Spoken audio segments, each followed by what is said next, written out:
Hello friends, welcome back to unique Tadka. आज मैं share कर रही हूँ आपके साथ विटामिन ई की कमी से कौन कौन से रोग होते हैं, विटामिन ई क्या काम करता है, विटामिन ई का सबसे अच्छा सोर्स कौन सा है, विटामिन ई वाले फल कौन कौन से होते हैं, सब्जियाँ कौन सी होती है, विटामिन ई बढ़ाने के लिए क्या खाएं, विटामिन ई की कमी के क्या कारण हैं, विटामिन ई की कमी के कौन कौन से लक्षण होते हैं, विटामिन ई का लेवल कितना होना चाहिए।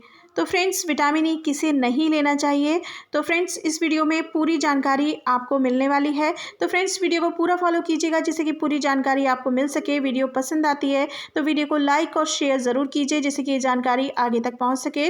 और अगर आपने अभी तक यूनिक तड़का को सब्सक्राइब नहीं किया है तो सब्सक्राइब कर लीजिए जिससे कि आपको इसी तरह की इंटरेस्टिंग वीडियोज़ मिलती रहें। बेल आइकन को भी ज़रूर प्रेस करें। तो फ्रेंड्स आइए सबसे पहले जान लेते हैं विटामिन ई के कौन कौन से फ़ायदे होते हैं। विटामिन ई सनबर्न होने नहीं देता, झुर्रियों, फाइन लाइंस, रूखी बेजान त्वचा जैसी समस्याओं से स्किन को प्रोटेक्ट करता है। विटामिन ई कोलेस्ट्रॉल के कारण हृदय को होने वाले नुकसानों से बचाए रखने में आपकी मदद करता है। आर्टरीज में होने वाले कठोरता को कम करता है। अब बात कर लेते हैं विटामिन ई कैप्सूल खाने से क्या लाभ होता है। आयरन की कमी के कारण बालों के झड़ने के इलाज के लिए विटामिन ई विशेष रूप से सहायक है। यदि आपकी श्वास प्रतिरक्षा, अस्थमा, दृष्टि और हृदय स्वास्थ्य के प्रबंधन में एक बड़ी भूमिका निभाता है।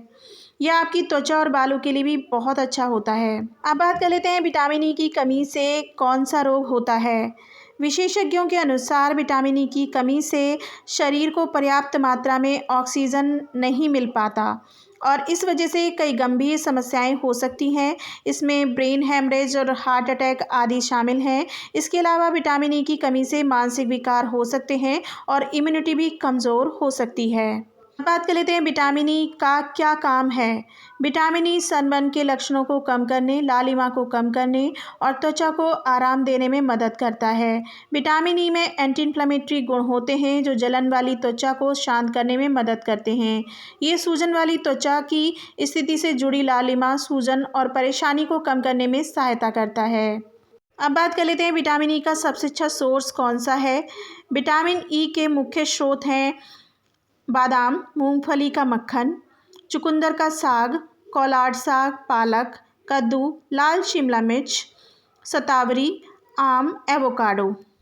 अब बात कर लेते हैं विटामिन ई की कमी के 3 लक्षण क्या हैं। विटामिन ई की कमी से तंत्रिका और मांसपेशियों को नुकसान हो सकता है जिसके परिणाम स्वरूप हाथ और पैरों में संवेदना की हानि, शरीर की गति पर नियंत्रण की हानि, मांसपेशियों में कमजोरी और दृष्टि संबंधी समस्याएं हो सकती हैं। अब बात कर लेते हैं विटामिन ई बढ़ाने के लिए क्या क्या चीज़ें हमें खानी चाहिए। विटामिन ई की कमी को पूरा करने के लिए इन 5 चीज़ों को हम ज़रूर अपनी डाइट में शामिल करें। पालक खाएं, एवोकाडो, बादाम, ब्रोकली और सूरजमुखी के बीज। विटामिन ई कौन सी सब्जी में पाया जाता है। पालक में विटामिन ई की मात्रा कई अन्य सब्जियों की तुलना में कई गुना अधिक होती है। इसके अलावा पोटेशियम, मैग्नीशियम और फाइबर भी अधिक मात्रा में पाए जाते हैं। विटामिन ई की कमी के क्या लक्षण होते हैं। अच्छी बात तो यह है कि रोज़ाना खाए जाने वाले खाद्य पदार्थों में यह पोषक तत्व पाया जाता है।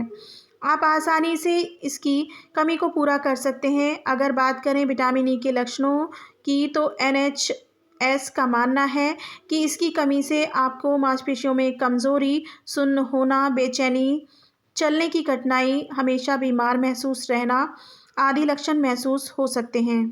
कौन से भोजन में सबसे ज़्यादा विटामिन ई पाया जाता है। बादाम खाने से सेहत को कई अन्य लाभ भी होता है। बादाम विटामिन ई का सबसे अच्छा सोर्स माना जाता है।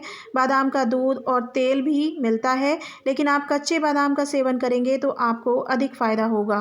विटामिन ई किसे नहीं लेना चाहिए। अगर आपकी त्वचा अधिक संवेदनशील है तो विटामिन ई कैप्सूल लगाने से त्वचा पर अचानक लाल चकत्ते, सूजन, जलन, खुजली की समस्या हो सकती है। कॉन्टैक्ट डर्माटाइटिस एक स्किन कंडीशन है जिसमें त्वचा पर गंभीर सूजन, खुजलीदार त्वचा, आंखों में जलन, मुंह में अल्सर जैसी समस्या हो सकती है।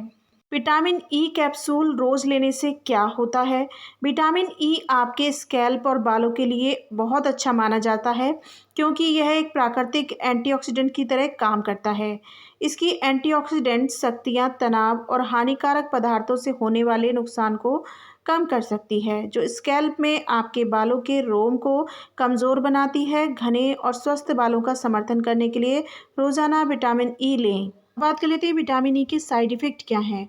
जिन लोगों की स्किन ज़्यादा संवेदनशील है और वो सीधे विटामिन ई का कैप्सूल लगा लेते हैं, तो उन्हें एलर्जी की परेशानी हो सकती है।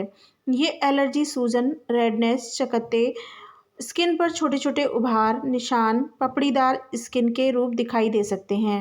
अब बात कर लेते हैं विटामिन ई ज़्यादा होने से क्या होगा। विटामिन ई टॉक्सिसिटी यानी विषाक्तता दुर्लभ है, लेकिन कभी कभी ज़्यादा खुराक लेने से रक्तस्राव होने के अलावा मांसपेशियों में कमज़ोरी, थकान, जी मिचलाने और दस्त का खतरा होने जैसी समस्याएं हो सकती हैं। विटामिन ई टॉक्सिसिटी यानी विषाक्तता का सबसे बड़ा जोखिम रक्तस्राव है। विटामिन ई का लेवल कितना होना चाहिए।